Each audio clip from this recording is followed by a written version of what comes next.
சிவனும் திருமாலும் மீண்டும் சக்தி பெறுவதற்கு காரணமாக இருந்தவனே மகிஷாசுரன் தான். அப்படியா? ஆமா. அந்த மகிஷாசுரன் முற்பிறவியில் வரமுனி என்ற சிவயோகியாக இருந்தான். அவன் சிவயோகியாக இருந்தும் குணம் எப்படி இருந்தது தெரியுமோ?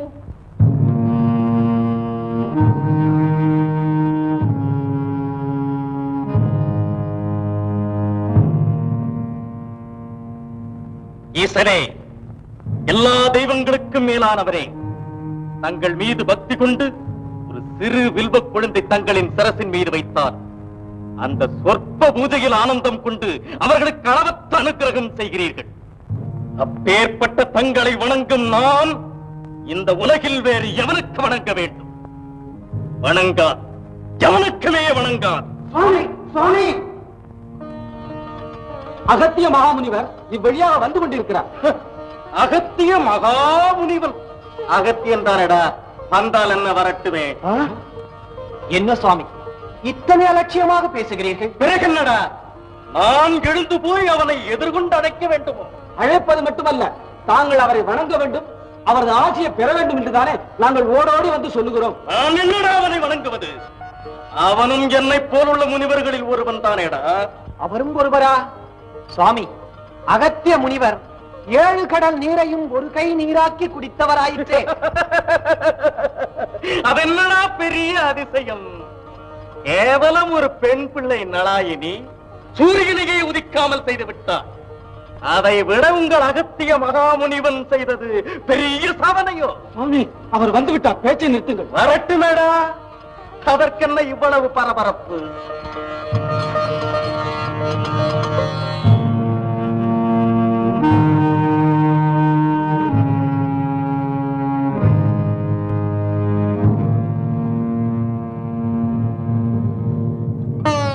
வரமுனி, பக்தருக்கழகு பணிவு, யோகியருக்கழகு அடக்கம்.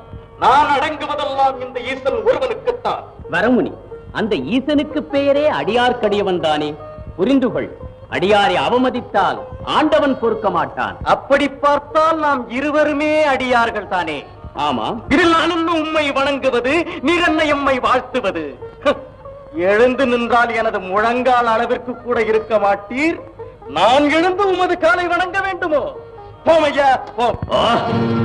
இத்தனை ஆணவமா உனக்கு? வரமுனி, மனித உருவமும் எருமை புத்தியும் கொண்ட நீ அசுர குணமும் எருமை தலையும் கொண்ட மகிஷாசுரனாக ஆக கடவாய்.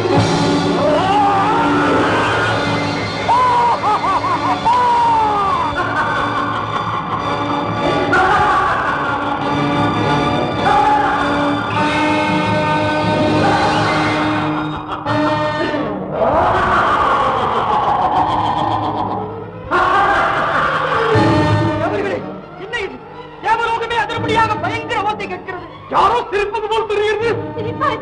இடிமுழக்கம் போல கிடுகிடுக்க வைக்கிறது. ஐயோ, வர வர சப்தம் நெருங்கி வருகிறது. நாராய், நாராய், வர வேண்டும்.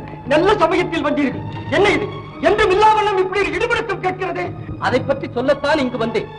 அகத்தியரின் சாபத்திற்கு ஆளான வரமுனி என்ற மகா யோகி மகிஷாசூரனாக மாறி இங்கு வந்து கொண்டிருக்கிறான். அசூரனா? யமதர்மா, நமது இந்திரலோகத்தின் பக்கமே வர விட்டாமல் அவனை அடித்து துரைத்து விடுகிறேன். ஆயுதத்தை நெல். பைத்தியக்காரா, வஜ்ரமாவது ஆயுதமாவது அவன் பலம் தெரியாமல் பிதற்றுகிறாய். இதுவரை இந்த உலகத்தில் தோன்றிய அசுரர்களிலெல்லாம் மிகுந்த பலம் வாய்ந்தவன் இந்த மகிஷாசுரன். மும்மூர்த்திகளும் சேர்ந்து முழு பலத்தோடு எதிர்த்தாலும் அவனை அசைக்க கூட முடியாது. நாரதரே, அந்த மும்மூர்த்திகளில் இருமூர்த்திகள் சக்தி இழந்து நிற்கும் இந்த நேரத்தில் அகத்தியர் இப்படி ஒரு அசுரனை உண்டு பண்ணலாமா? பெரியவர்களின் செய்கை பிற்காலத்தில் நன்மையைத்தான் கொடுக்கும். பிற்காலத்திலாவது தற்காலம் எங்களுடைய நிலை என்ன நாரதரே? அவனுக்கு பணிந்து போவதை தவிர வேறு வழியே.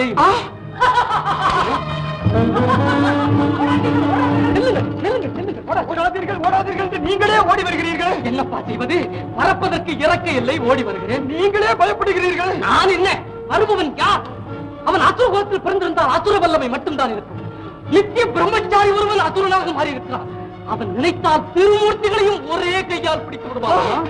நாரதரே, நீங்கள் தான் அந்த அசுரனிடமிருந்து எங்களை காப்பாற்ற வேண்டும். ஆகட்டும், முதலில் நான் என்னை காப்பாற்றிக் கொண்டு பிறகு உங்களை காப்பாற்ற முயற்சிக்கிறேன்.